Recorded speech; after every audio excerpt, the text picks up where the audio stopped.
ফুল। মহত্বের মাঝে একটি পাত্র আসন করেছেন যে মহাজ্ঞানী তিনি জানেন আমরা হলাম ক্ষুদ্র প্রাণী, তাই বিদ্যা বুদ্ধি বলতে আমার কিছু নাই। সাধকনের সূত্র ধরে এই দেশ বিদেশে বেড়ায়। আমার ভাব এবং ভাষায় যদি কোনো ভুল ত্রুটি হয় আপনারা ছোট বোন এবং সন্তান মনে করে আমার কনিষ্ঠে কৃপা করবেন। এই বলে আমার সাইজের একটি প্রার্থনামূলক করব।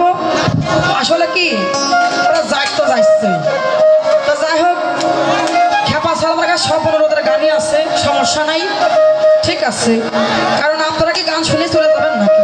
তাহলে বলে তাড়াতাড়ি তাড়াতাড়ি কেন, একবার খেপা খেপে গেলে সমস্যা কি? ও আচ্ছা, একটা কথা, এই যে এই যখন আমরা শাড়ি মাড়ি পরি তখন আমার কিছু ভাইয়েরা বলছিল জগতে অনেক শিল্পীর নাম শুনেছি, খেপা সালমানের নাম শুনেছি, এ অর্থটা কি? লালন সাজের গানের মধ্যে বলেছে মানুষ ছাড়া খেপারা তুই মুদ হারাবি, মানুষ ভজলেই সোনার মানুষ হবি। তাই খেপা সালমার অর্থটা প্রস্তুত থাকা, সবসময়ই আমি প্রস্তুত থাকি।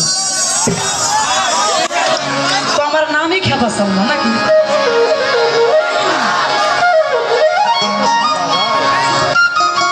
তো আধ্যাত্মিক জগতের একটা গান আমি পরিবেশন করি, তারপরে ডাক গেল, ঠিক আছে? তারা গাবো তো বটেই, মাঝে মাঝে একটা পাতলা বাড়ি দিতে হবে।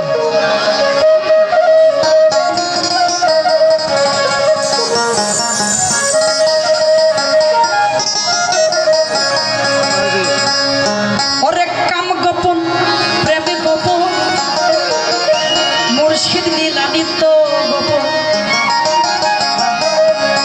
দেহে তোরে মক্কা গোপন,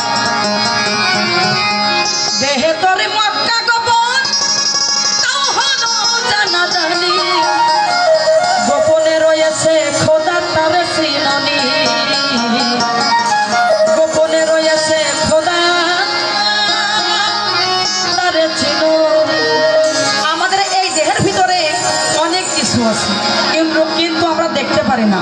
যদি আমরা নিজেকে নিজে চিনতে পারতাম তাহলে কি আমরা উপরালাকেও চিনতে পারতাম। তাই সাজি কি বলেছেন, ও